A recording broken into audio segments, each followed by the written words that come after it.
They do have a timeout. Decide not to use it. Curry, way downtown. Bang! Bang! Oh, what a shot from Curry! Okay, guys, I'm not going to spend too much time talking about this just because I said it in the video yesterday. But if you are watching this, the day is uploaded. I am driving to Florida currently from Texas to see my family. So I'm very sorry, but I know I really enjoy the premieres. I know everybody else enjoyed the premieres as well, where we can all hang out. I can answer your questions, and it's just a great time. But we're not going to be able to do it over this 2-day span. What we can do instead, though, is go down to the comment section. Ask me any question you have, regardless of if it's a trade question, a waiver wire, I don't care. Ask it for me, and then I'm going to be going and trying to answer as many as I can in the video that's going to be uploaded tomorrow.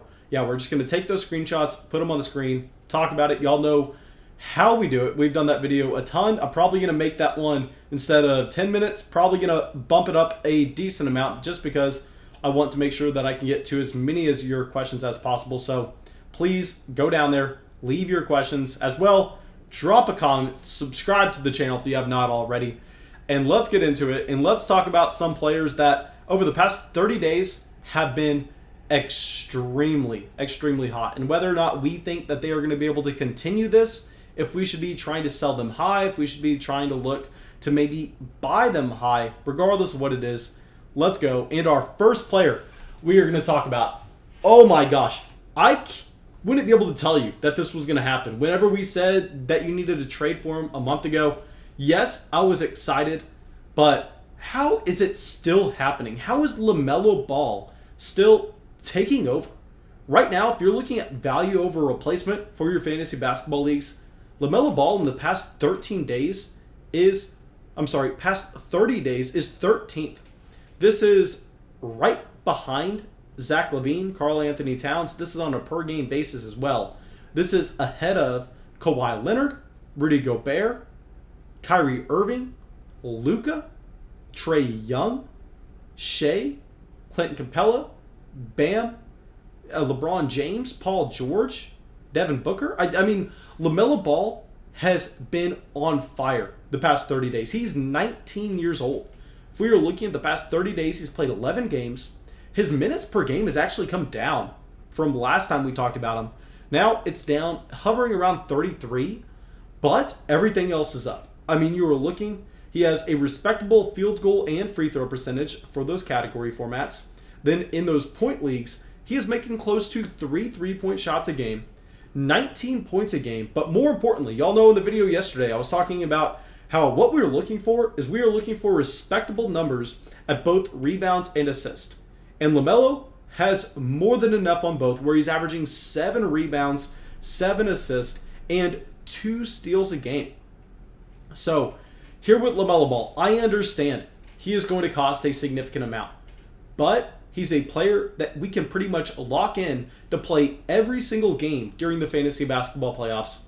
On top of that, he's 19 years old, so there's no reason to expect him to slow down anytime soon. I don't think he can progress any further than this, just because I would say, yeah, he's probably going to get a little more comfortable in the NBA. His overall game may develop some more over the next month or two, but we understand that regression to the mean, if you're having to make a bet, you're definitely going to bet the under on 13 with his value over replacement. So I'll say if you could go out there and let's just pull up someone, maybe you could take a Miles Turner and then pair him together with Pascal Siakam, or maybe you could just trade Paul George straight up. Actually, that's a deal I would love to do. If we look at Paul George over the past 30 days, Paul George right now has averaged 31 minutes a game. He's sitting about 21 points a game. The rebounds, the assists, the 3-point shots made, and the steals are all lower than LaMelo Ball. And we know the Clippers don't have a favorable fantasy basketball schedule, so if you can trade Paul George for LaMelo right now, I am doing that. All right, so now let's get up to our next player, someone that is going to be a little bit lower down and definitely doesn't have the name brand of a LaMelo Ball. And this is going to be Chris Boucher, who over the past 30 days, I don't know why I can't talk, guys. This is like my 6th or 7th video that we have made today. Please cut me some slack. But Chris has really been hot. I Here, it's going to be interesting because I'm expecting that we are going to see the Raptors possibly make a move. I'm expecting that we are possibly going to see Kyle Lowry off this roster. And if that happens, what do we see with the minutes? Yes, Boucher's a player that is a power forward / center. Yes, he is that big man. But still, we understand that maybe there are just going to be more minutes to go around because right now he's only averaging 25.7 minutes over the past 30 days. But he has just been fantastic for those category leagues. Whereas field goal percentage is hovering about 54%. The free throw percentage is 86%. Then you have the points per game at 15. You have 6 rebounds. You have 2 3-point shots made. You have 2 blocks to go along all with this. So with Chris Boucher, I think that he is also another player that, especially considering he doesn't have the name value of a LaMelo Ball, you're going to get him significantly cheaper, as you should. I think he's someone that we look to trade for in category formats. In point leagues, I wouldn't really prioritize it just because we understand, hey, this isn't someone going to give us any assists. This isn't someone that's going to be getting a ton of minutes and a ton of field goal attempts. But for those category formats where you need to make sure you're going to have someone that's not turning the ball over a ton, as well as someone that's going to be able to put up a respectable field goal and free throw percentage, I think Chris Boucher is someone who you could look at. All right, so now let's go back over to Charlotte real quick and talk about a player that literally is just good across every single category over the past 30 days. It's going to be P.J. Washington. Here, very similar to Chris Boucher. I'm sorry for everybody playing those point league formats where this maybe doesn't help you a ton. While, yes, he's good in a points league. He's just better in a category format. I think with P.J. Washington, if you are playing in a category league, he is a priority trade target for myself. You look at his past 30 days, he's averaging 52% from the field, 91% from the free throw line, over 2 threes a game, close to 17 points. He's up there at 6 rebounds, 2.5 assists. More importantly, though, P.J. Washington has been a beast on the defensive end, giving you over a steal and a half and a block a game over the past 9. So here with P.J. Washington, I think that we look at him and go, you know what? In a points league, yes, he's a good option. If you have him in a points league, by no means, don't go out there and sell him. But if you're playing in a category format, then I think if you don't have him, you go and look to buy.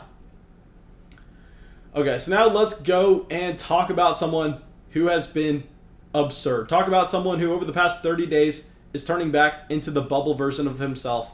It's going to be Jamal Murray here.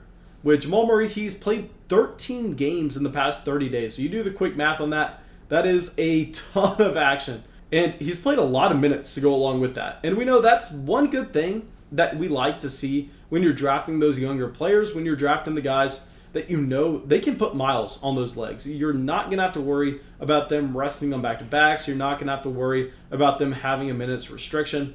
With Jamal Murray, 14 games, 36 minutes, absolutely unreal. And what's more unreal is the fact that he's coming through, and I hate to say it, but specifically for those category leagues, he is killing it. 51% from the field, 93% from the free throw line, 3.5 3-point shots made a game, over 25 points. So even in point leagues, I mean, this is a player that has been on fire. You look at it, 5 assists, 4.5 rebounds, a steal and a half. So I know we just talked about him, so I don't want to dive too much into it. I don't want to bore everybody. We're just talking about Jamal Murray over and over and over again. But I think here we go. Maybe Jamal Murray is just a player that it's an effort thing. Maybe we see him just kind of take plays off. Maybe we see him just not necessarily care at the beginning of the NBA season because we're starting to see a trend here. I mean, in the bubble last year, also the year prior in the playoffs, he was a baller. And now, once we are closing in, when the Nuggets are having to win games with how tight the Western Conference is right now, maybe Jamal Murray is just bumping up his own play intentionally. All right, so now let's go to a player that I want to talk about because he's interesting, but I don't think that we should be drastically moving him up our rankings. This is going to be Kristops Porzingis. And y'all know with Porzingis, I kind of have to take the L, I guess, because when he was coming back from his injury, I told y'all to sell. I didn't love Porzingis in Dallas. The first few games, the first few weeks, honestly, you watched that team and Porzingis looked very awkward. I know that he's putting up a decent amount of threes a game, but they weren't really natural threes. It's not like Luka's driving, finds Porzingis in the corner where he's able to hit it. It's more so that they're bringing the ball up the court. Porzingis is running alongside them. They just hand it off to him at the top of the key, and he launches a three. Like, it just looks so weird. But it really doesn't matter because over the past 30 days, Porzingis has been great on a points per game basis where he's averaging 23 points a game, 3 3-point shots made a game, and the defensive stats are great, a block and a half. We know that's something we weren't getting at the beginning of the year, up to 9 rebounds.